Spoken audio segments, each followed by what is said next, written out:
sono Fabio Comelli, la mia attività è nata nel 2005, sono rientrato da un ciclo di studi a Vicenza dove ho studiato oreficeria. L'attività è di seconda generazione perché mio papà già negli anni 80 aveva aperto, insomma, e faceva lavorazioni artistiche più tradizionali, se vogliamo, quindi si facevano, ai tempi si faceva il tialdir, si facevano le cappe in rame, i paioli per la polenta, tutte cose insomma che avevano sia a che fare con il rame o con le sue leghe, che però erano, diciamo, dedicate più al mondo tradizionale che andava di moda, insomma, in quegli anni. Io dal 2005 ho preso in mano appunto l'attività e l'ho evoluta, l'ho modernizzata, se vogliamo, quindi ho cominciato a creare anche quelle che sono le sculture sia per gli interni sia per sculture monumentali, e in più abbiamo diciamo così intrapreso, se vogliamo, anche la via dei restauri, anche quella diciamo, pur essendo molto complessa, comunque porta parecchie soddisfazioni, anche perché ci dà modo di lavorare in luoghi dove nessuno poi tornerà chissà per quanti anni, quindi è molto interessante come genere di attività. Quello che noi produciamo appunto sono, al di là delle sculture o delle sculture monumentali o dei restauri, sono l'oggettistica per gli interni, sono quello che può far parte, insomma, di una casa, quindi dalle lampade a dei vasi particolari. E comunque una cosa che ci teniamo ad avere, a tenerci stretta, è il fatto di creare ogni pezzo dedicato al cliente, quindi solamente pezzi unici che restano poi, insomma, come qualcosa di particolare a casa della nostra clientela, e che, insomma, vedo che sono molto apprezzate.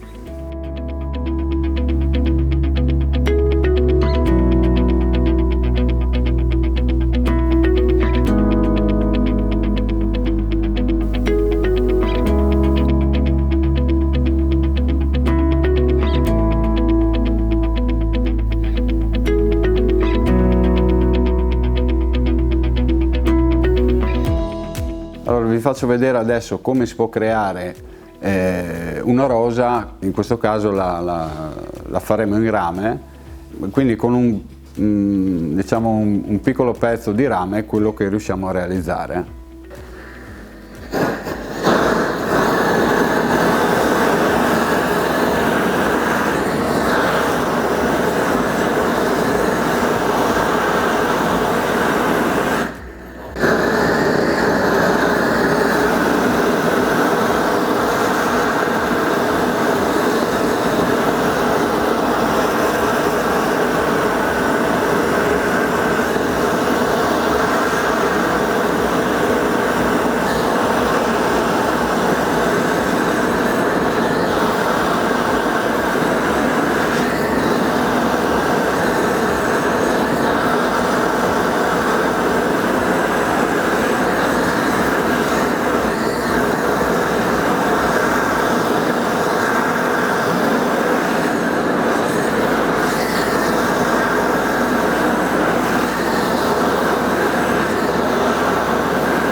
E la fase di ricottura, dove riportiamo il materiale alla sua dimensione originale, quindi senza diciamo lavorazioni, e quindi ci torna un materiale molto morbido e più lavorabile rispetto al normale.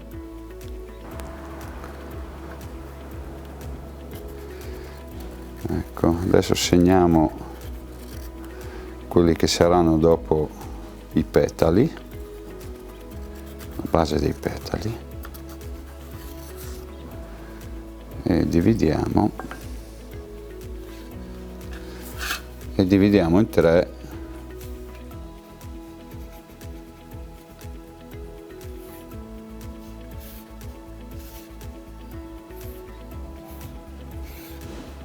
gli spazi,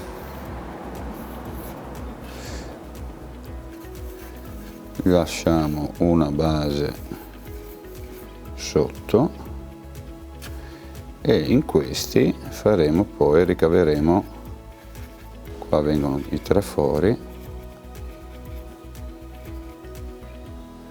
ricaveremo quelli che saranno i petali della rosa.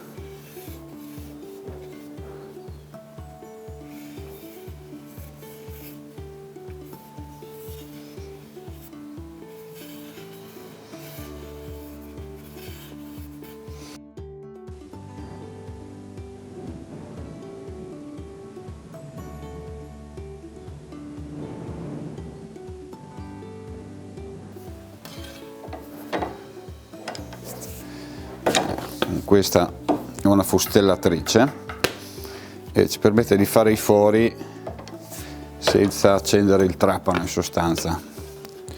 È per un fatto di comodità.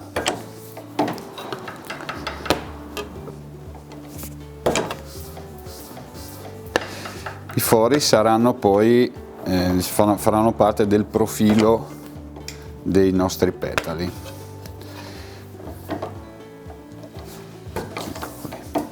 Ecco fatto. Quindi adesso noi li ritagliamo lungo i bordi che abbiamo segnato prima. Quindi ritagliamo i nostri dischi.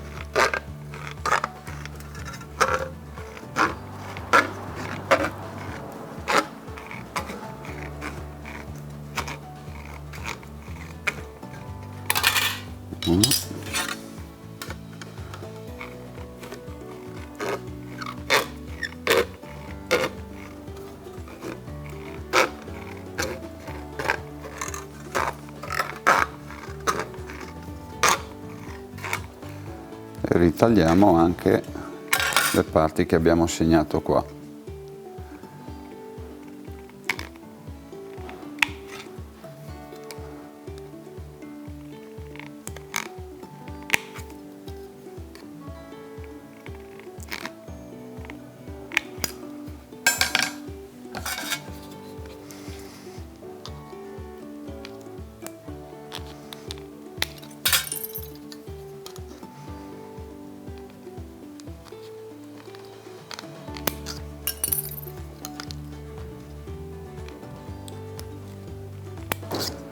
Non serve essere molto precisi per adesso, per il fatto che comunque creiamo un elemento naturale che quindi non è mai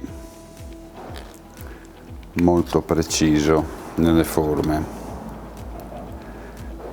Nella matematica sì, ma nelle forme no.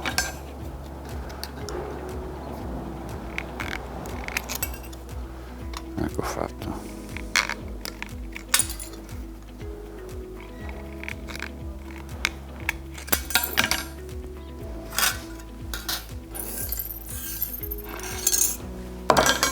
Quindi quelle che noi abbiamo usato sono delle forbici per la miera, si trovano insomma, in qualsiasi ferramenta che sia ben fornita, le troviamo. Ne abbiamo una a destra e una a sinistra per agevolare la forma del taglio. Provando si capisce che quella a destra curva verso sinistra e contrario, quindi sono utili tutti e due.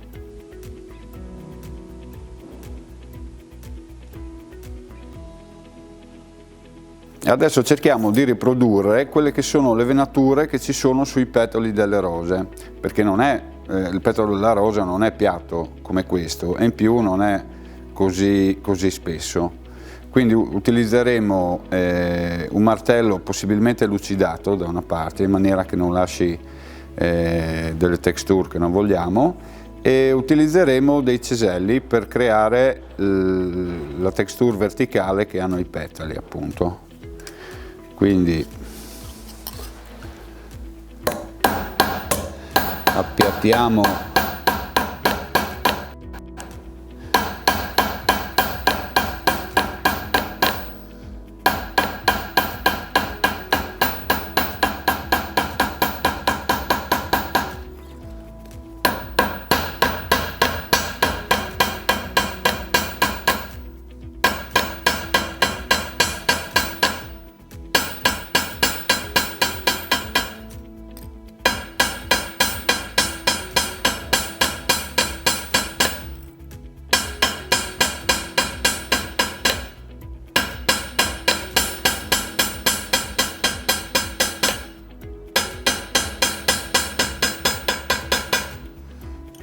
modo, stessa cosa.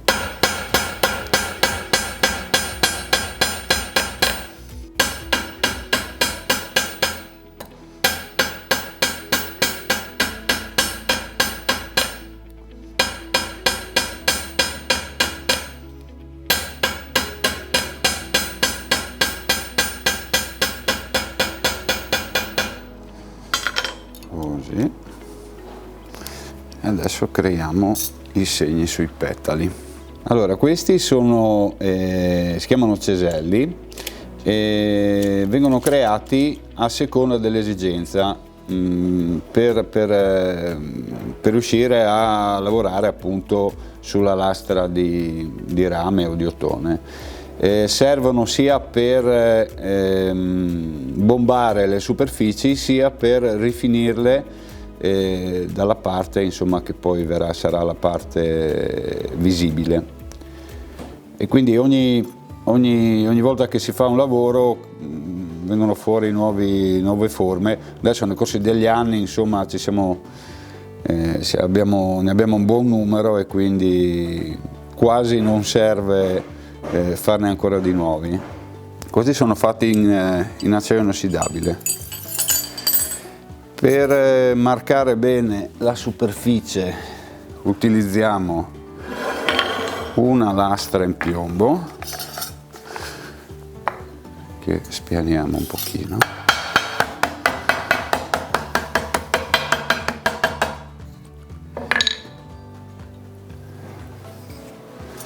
Martello che non è quello di prima, no? La differenza, questo è un martello per battere solo sui ceselli, questo lo teniamo più da conto per fare le cose tipo quella che abbiamo fatto prima. Vi faccio vedere la differenza tra il battere su un pezzo di ferro come questo, e che quindi ci lascia un segno piccolino così, poco marcato, e la stessa battuta sul pezzo avendo il piombo sotto. Allora, questa è una battuta che è stata data direttamente sul ferro, quindi su un materiale duro, mentre sul piombo vengono molto più plastiche le battute e quindi sono più belle dopo, risultano più belle a vedersi.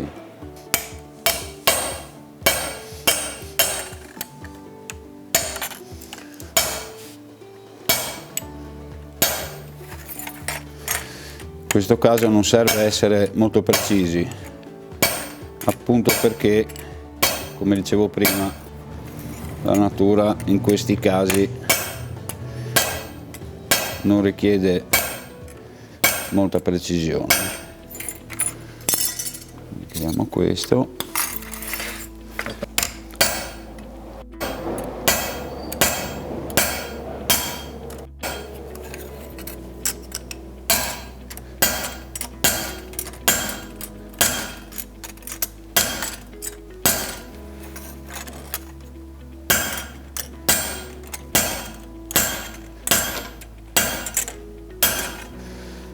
Ecco fatto, adesso le spianiamo.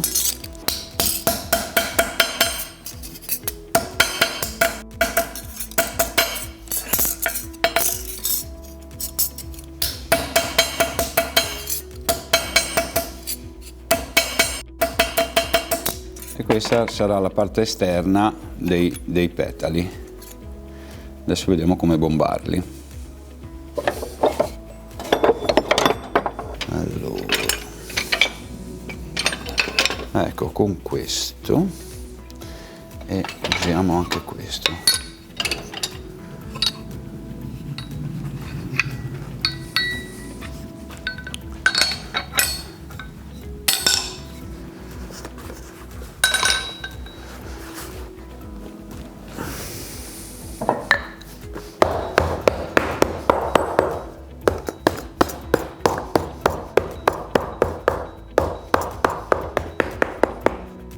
Allora, questo è un cuscino che ho riempito di plastilina in maniera di avere una superficie dove battere che sia allo stesso tempo morbida, nel senso che io quando vado a battere sulla plastilina lei si dilata e mi prende la forma. Dall'altra parte ha un po' di tenuta sotto che mi permette di fare il lavoro in sostanza. Quindi noi i petali cominceremo a martellarli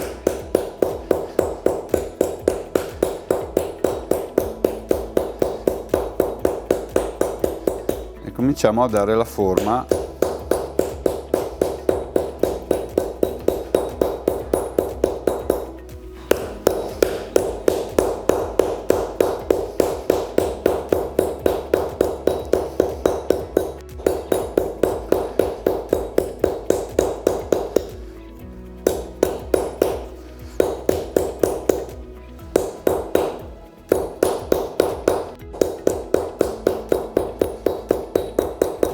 Quindi prima con un martello che ha il raggio più grande e andiamo poi con quello più piccolo che ci permette di fare chiudere i petali ancora un pochino.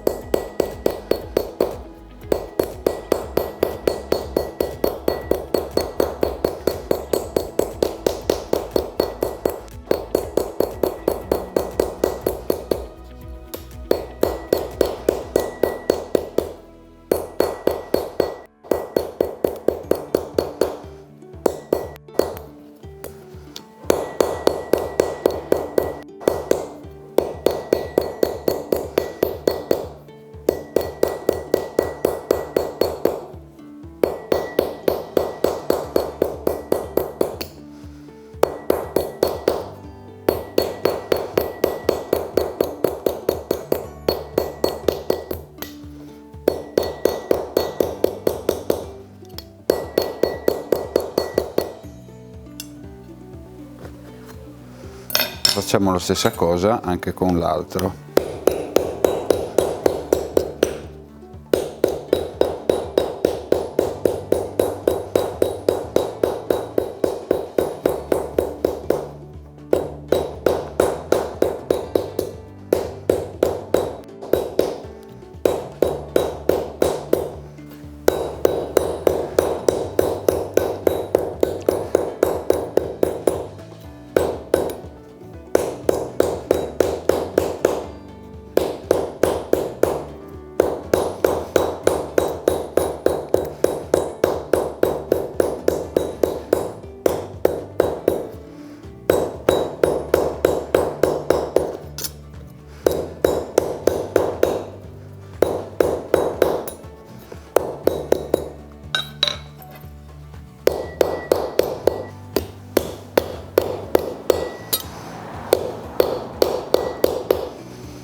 Ok.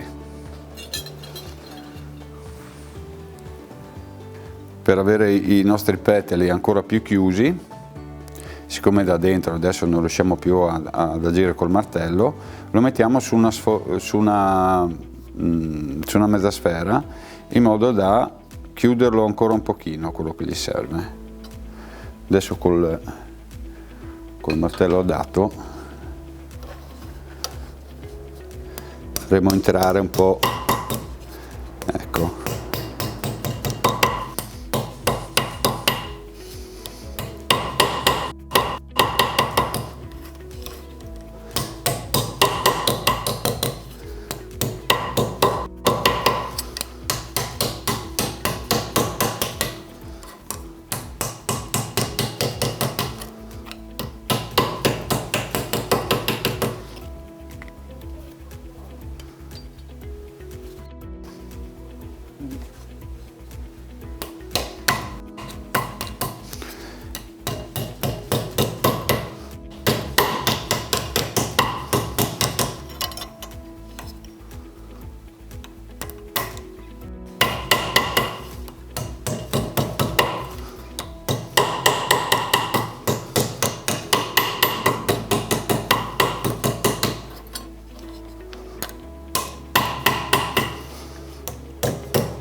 Ecco fatto. Allora queste due adesso in questo momento sono uguali, adesso dovremo farne una più piccola in modo che vada all'interno dell'altra e crei il nugolo di petali che ci sono poi nella rosa. Quindi una la teniamo buona com'è, l'altra vediamo di farla stringere ancora un po' con una forma come questa che però ha il diametro più piccolo.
In maniera che una si inserisce nell'altra e abbiamo intanto due livelli di petali. Sì, dall'avanzo del pezzo di prima, adesso per comodità tagliamo anche per non farsi male, e creiamo quello che sarà un pentagono, perché la parte sotto delle rose, questo sarà il nostro centro, abbiamo una specie di stella sotto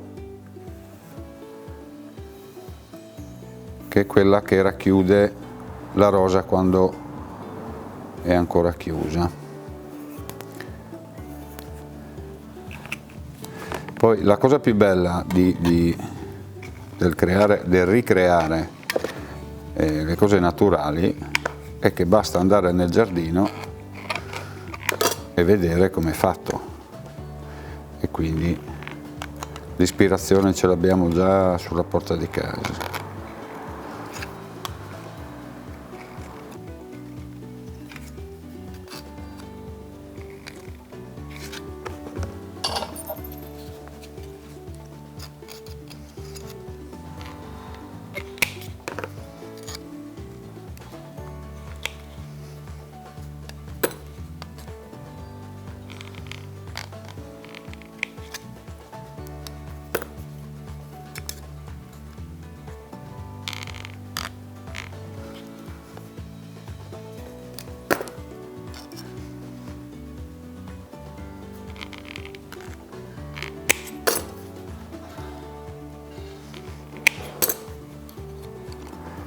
Altra cosa che ci serve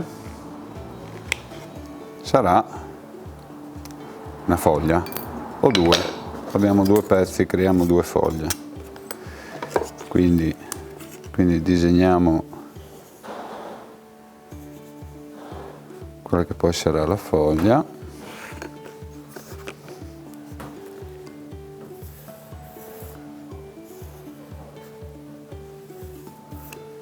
E la tagliamo sempre con le forbici per lastra.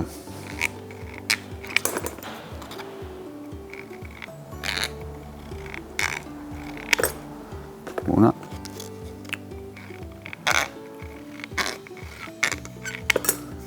e due.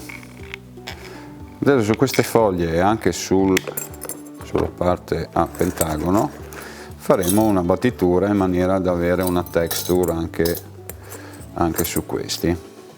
Quindi, tornando al nostro bel martello lucido, un po' con questo.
Adesso sulla lastra di piombo facciamo i segni .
Adesso lo spianiamo .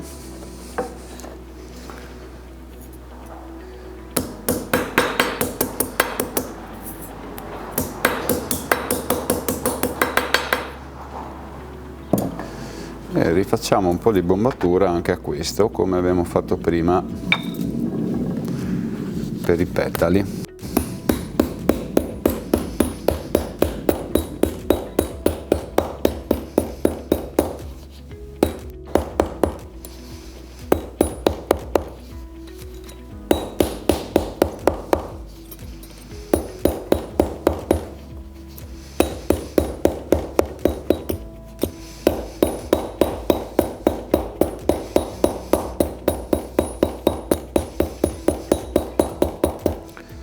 quindi prima con un martello e poi rifiniamo con uno più piccolo.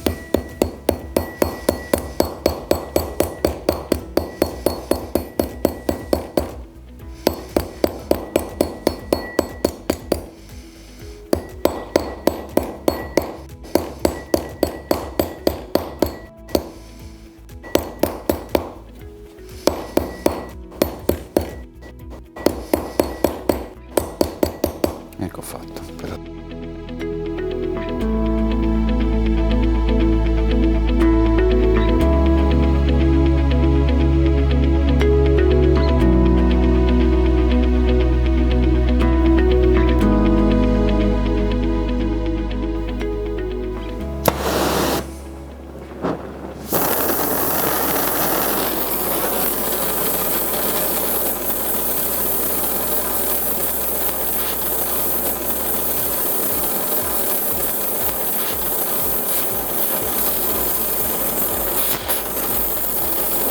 Ricocciamo tutto, questa è sempre una fase di ricottura, solo che essendo il pezzo sottile è inutile accendere una fiamma grande così per una parte così stretta, insomma.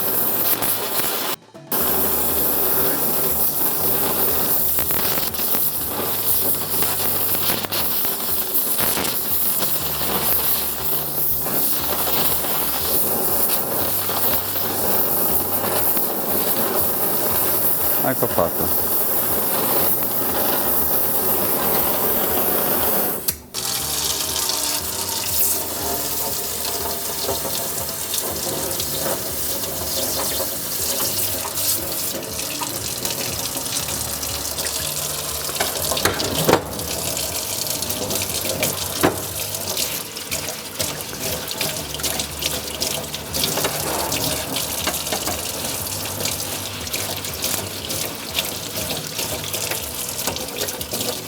Ecco fatto.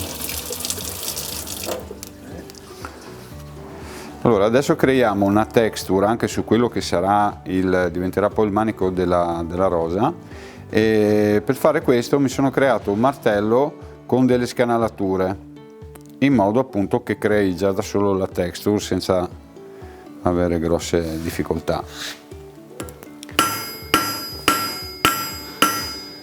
Qua l'importante è quello di battere e allo stesso tempo far girare quello che è il nostro manico.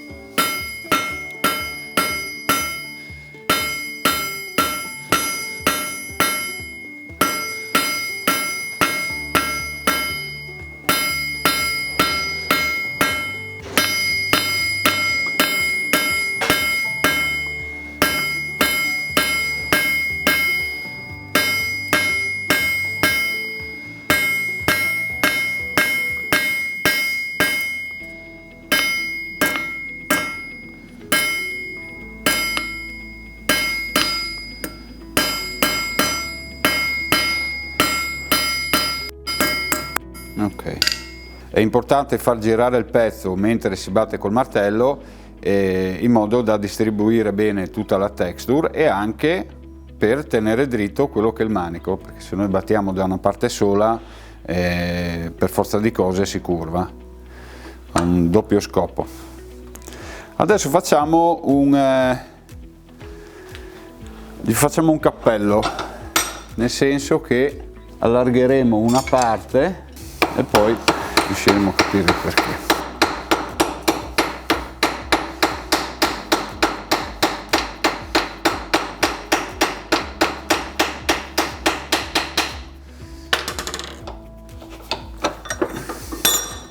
Ecco, abbiamo una parte che è più larga.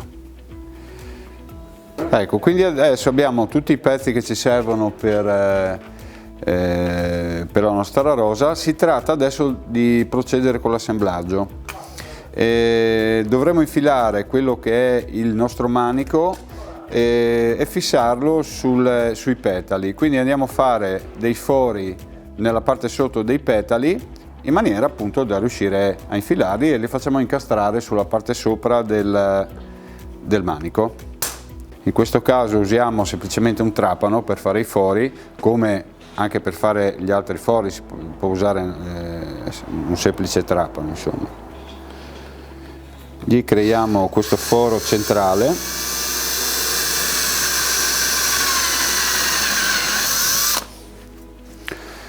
dove potremo poi infilare il manico.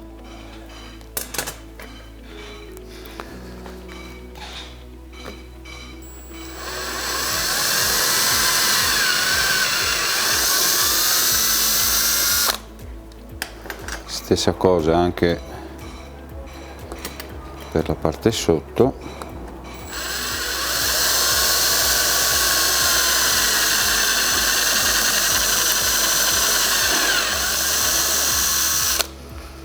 Ecco fatto.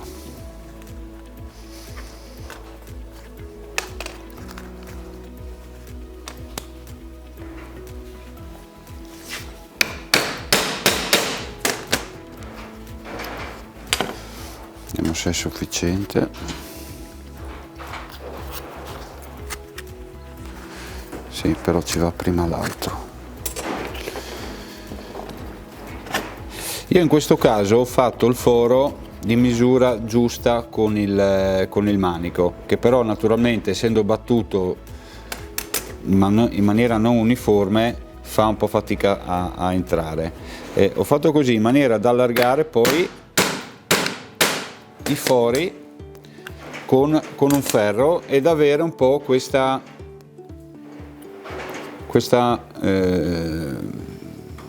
svaso che viene qua sopra.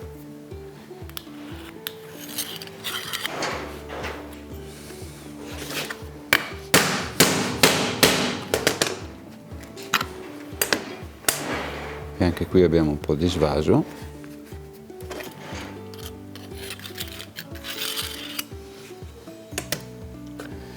E anche un po' in questo.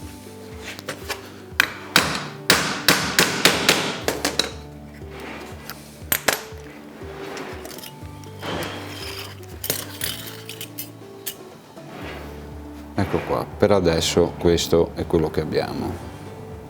Adesso passiamo alla saldatura.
Ecco.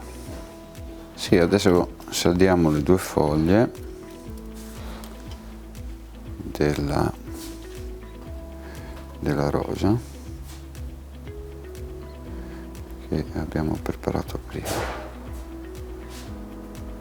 Quindi le mettiamo già in posizione e poi le saldiamo come abbiamo saldato il sopra.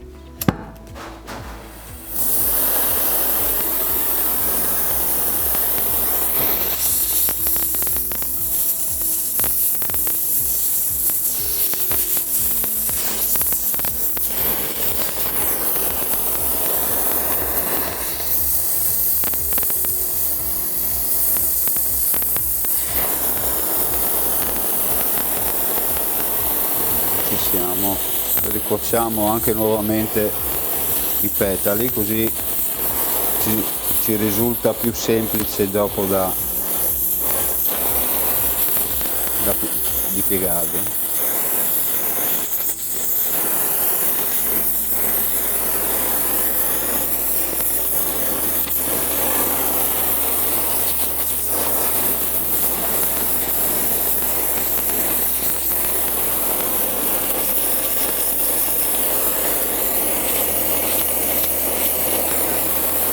Che ricuociamo anche le foglie un'altra volta in maniera che restano più morbide dopo per essere piegate.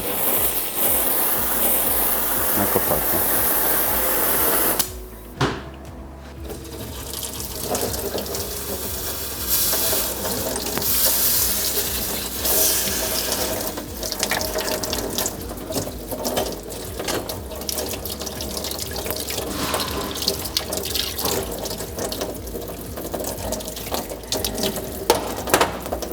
Ecco fatto.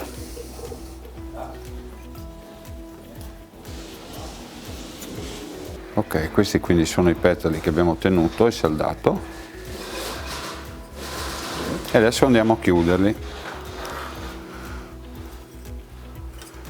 per creare il cuore della rosa.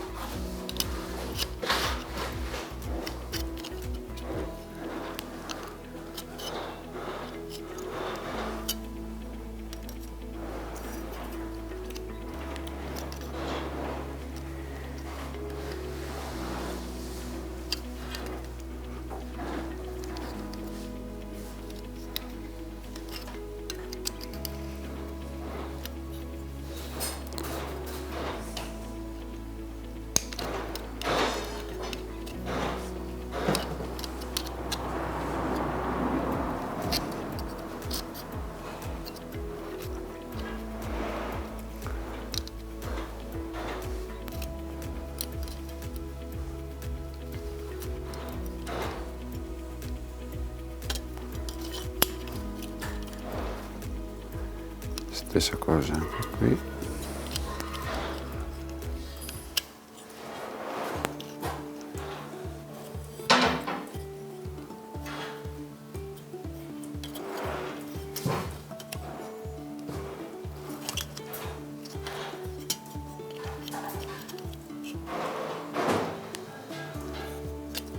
Ecco fatto.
Adesso, siccome questo deve essere più curvato, abbiamo bisogno del martello e quindi lo chiudiamo ancora un pochino così.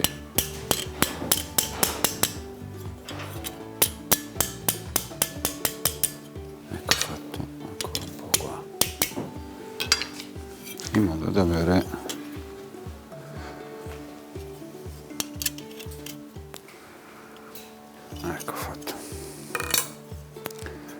stessa cosa va per le foglie.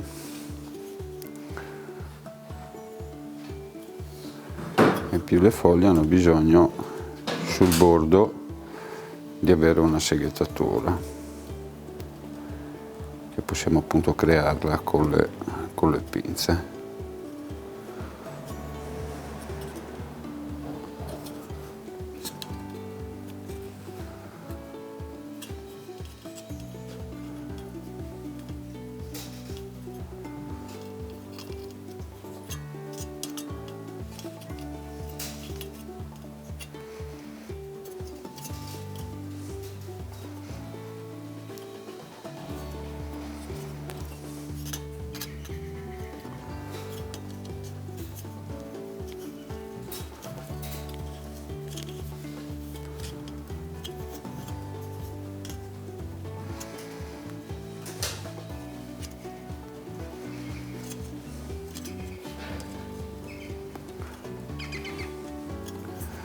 Ecco fatto.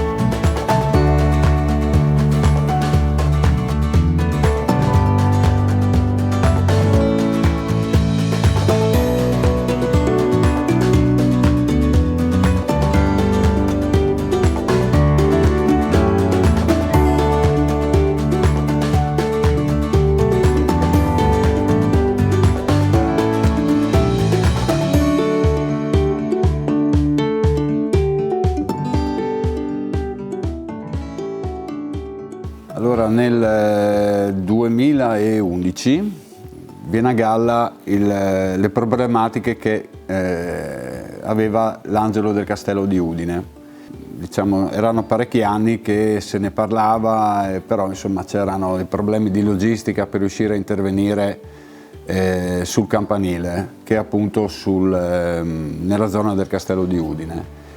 Nel 2001, nel marzo appunto del 2011 ci hanno chiamato il gruppo Danieli, che era lo sponsor, che insomma i finanziatori di tutta l'opera, e ci hanno chiesto se potevamo andare a vedere come era messo strutturalmente e nelle parti estetiche la statua dell'Angelo. Quindi parliamo di una statua di 5,10 metri più o meno, del 1777. C'è da dire che fino al 2011 appunto erano state fatte solo delle manutenzioni abbastanza veloci, se vogliamo, perché non c'era la possibilità di accedere a quella che era la statua.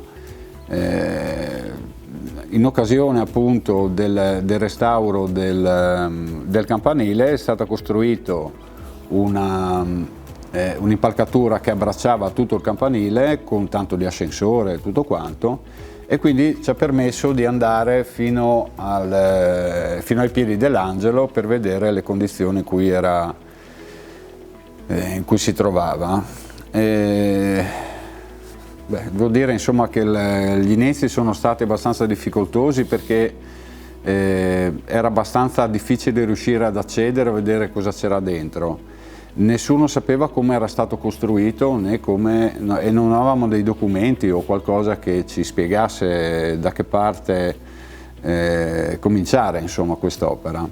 Studiando sul posto e con l'apporto anche di altri amici restauratori, siamo riusciti tramite delle microcamere ad entrare all'interno della statua e insomma farci un'idea di quello che poteva essere poi il lavoro vero e proprio. Allora vi faccio vedere qualche immagine della documentazione che abbiamo reperito dal restauro dell'Angelo. Questa è la prima foto che abbiamo scattato quando siamo arrivati, quando ce lo siamo trovati davanti. E a dire il vero, il primo pensiero è stato: pensavo fosse più piccolo. Quando ce lo siamo trovati davanti, insomma, Non dico che ci siamo spaventati, ma ha fatto un bel effetto. Tutto questo a 46 metri di altezza, quindi c'era anche il fattore altezza. Questo è il braccio.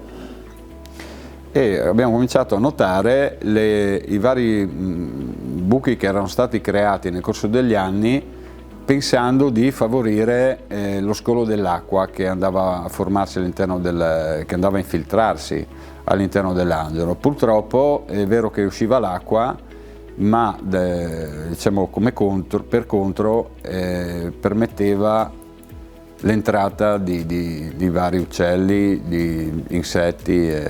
Queste erano delle toppe che erano già state fatte diciamo prima del montaggio, quindi deve essere successo qualcosa mentre lo stavano montando.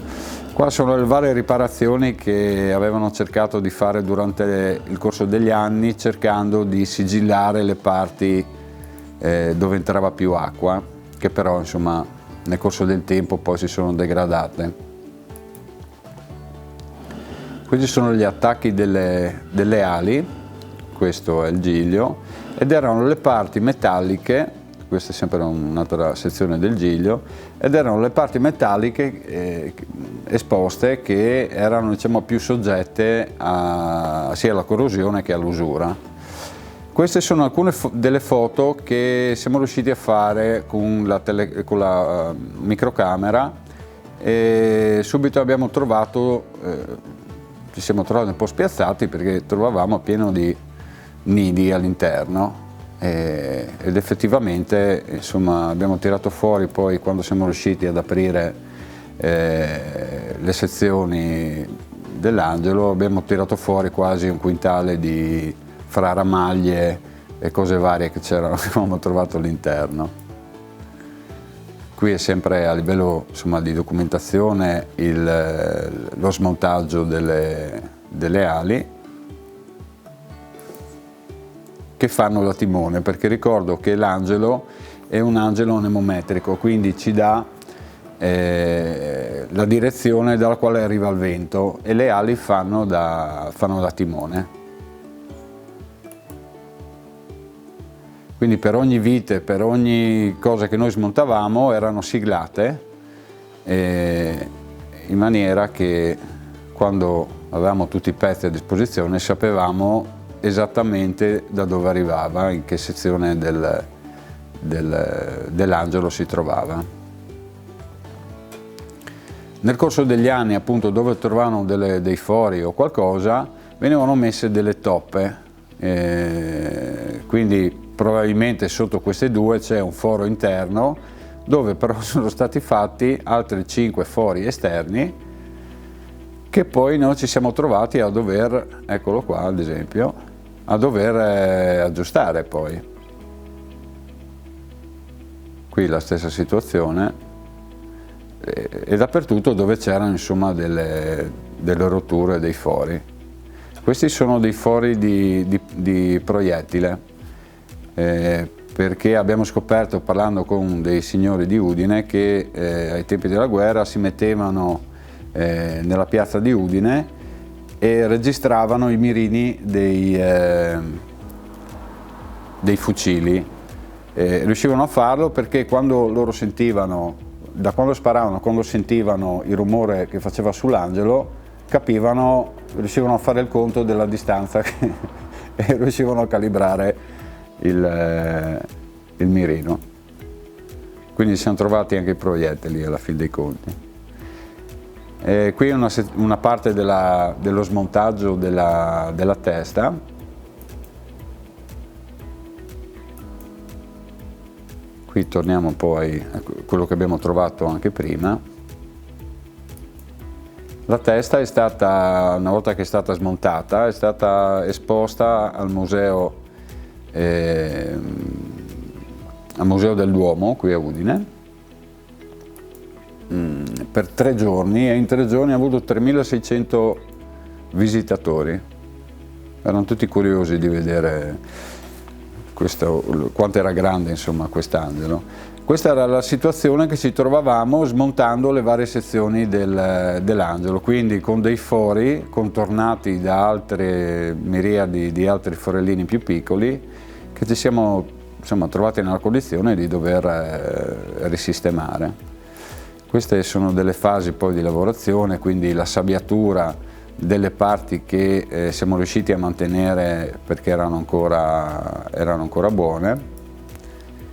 In altri casi, come ad esempio in questo, è stato necessario invece ricreare sul posto, quindi noi qui, ribadisco, eravamo a 46 metri e ci eravamo portati su l'incudine, martelli, trapani, la morsa, tutto quello che serviva. Avevamo una piccola officina installata in altezza e dovevamo fare in pratica la replica dei pezzi che andavamo a smontare. Questo qua rosso è un pezzo appunto di quelli smontati, quella sopra è la replica. Man mano che si smontava un pezzo lo si rimetteva in posizione e si procedeva con quello successivo. Tutto questo per più o meno 150 lame. Ecco, qui è una foto significativa dell'angelo, perché dell'angelo è rimasta solo lo scheletro, se vogliamo, ed siamo arrivati a questo punto per riuscire ad intervenire sul sistema di rotazione, ossia quello che gli permette appunto di girare in base alla direzione del vento. Abbiamo dovuto portare su naturalmente dei paranchi, perché parliamo la campana insieme col blocco in ferro sopra, parliamo più o meno di 1,20 quintali di pezzo, e questo è, se vogliamo, il cuore della rotazione. E il fulcro, in questo caso si chiama fulcro inverso, dove l'angelo in pratica appoggia e gli permette di girare. Questo è quello che abbiamo trovato di un vecchio sistema che avevano realizzato per lubrificare la campana, e questa è vista da sotto, è la campana. Tutto il peso dell'angelo appoggia su questa piccola sezione di acciaio ed è quello che gli permette di girare. Qui è stato rinnovato, è stato pulito, è stato portato un nuovo sistema di lubrificazione. Ecco, questa è la prima mandata di grasso. E poi naturalmente abbiamo dovuto ribilanciare tutte le varie sezioni che andavano a contatto insomma, che facevano parte del sistema di rotazione. In queste foto qua invece vediamo l'interno e come era messo, vedete qua è proprio il ferro finito, dell'interno del viso dell'angelo. Questo è l'interno del suo viso, e queste sono le varie sezioni che compongono il viso, perché comunque parliamo più o meno di un'altezza di 80 cm da quello che era il collo al sopra, ed era realizzato in varie sezioni. Questa è la sezione del collo e il viso davanti. Queste sono le ali che all'inizio c'era stato chiesto di mantenere come buone, e poi una volta che le abbiamo pulite, le abbiamo sabbiate, abbiamo visto che il materiale ormai non aveva più struttura, e quindi è stato, in accordi con i beni culturali, abbiamo deciso insomma di rifare anche queste, e quindi si è ripartito questa volta in laboratorio con la replica appunto del telaio delle ali.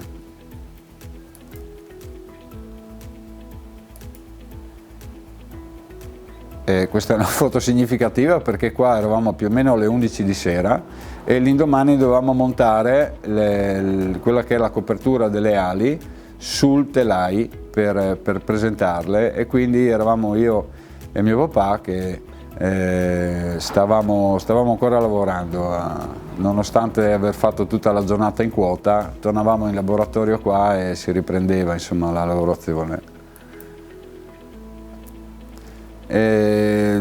Durante diciamo, gli interventi di pulitura delle superfici è stata trovata una doratura che si rifaceva appunto sempre al 1777. Andando a cercare negli archivi del museo, hanno trovato che effettivamente c'era stata la richiesta e c'era stata la doratura già ai tempi, ed era stata pagata anche finanziata, se vogliamo, ecco, da un signore di Udine, facendo però un accordo che nel corso dei 10 anni successivi al montaggio la Curia doveva tornargli un po' all'anno un tot di soldi per quello che era stato speso per la doratura. Avendo trovato appunto sotto le tracce della doratura originale, si è deciso sempre naturalmente in accordi con la soprintendenza, di tornare a dorare anche tutte le superfici dell'Angelo. Ecco, qua ci dà un'idea, insomma, questo è solo una mano, però insomma delle dimensioni reali poi, no? dell'Angelo.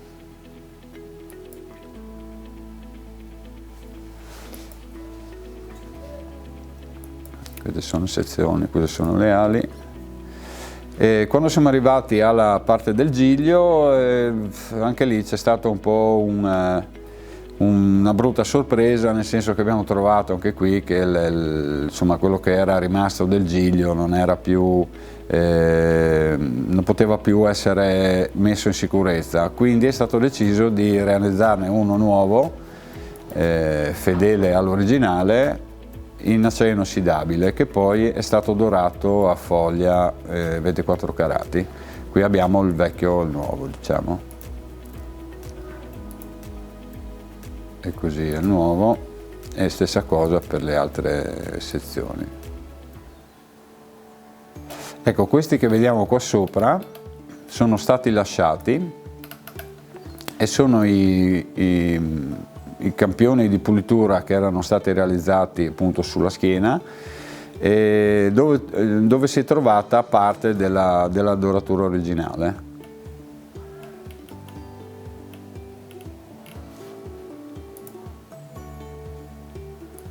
Qua siamo sulle fasi del rimontaggio, quindi noi abbiamo smontato tutti i pezzi e poi insomma sono stati portati alcuni in laboratorio, sono stati dorati, e si trattava poi di rimettere insieme 86 pezzi che non erano mai stati smontati.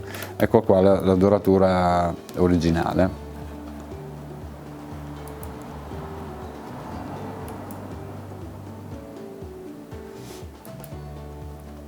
Questi sono i nuovi sistemi di lubrificazione che sono stati realizzati, che arrivano direttamente dalla cupola sottostante, quindi io una volta all'anno vado a fare quella che è la manutenzione e vado a trovare l'Angelo, insomma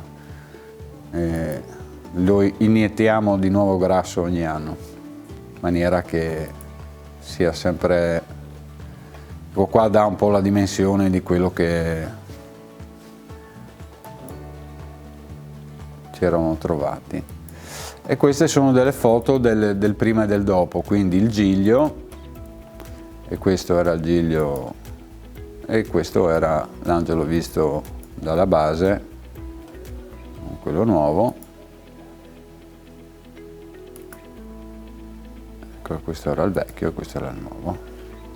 Comunque un'esperienza, devo dire, insomma, che ci ha aiutato in tanti versi, anche per così tante volte sullo spirito della cosa, nel senso che noi facciamo lavorazioni che spesso sono quasi dimenticate, sono lavorazioni vecchie, tipo la fucina o il battere col martello, che però sono lavorazioni che in questo caso o le sai fare o non puoi avere a che fare, insomma, con statue del genere.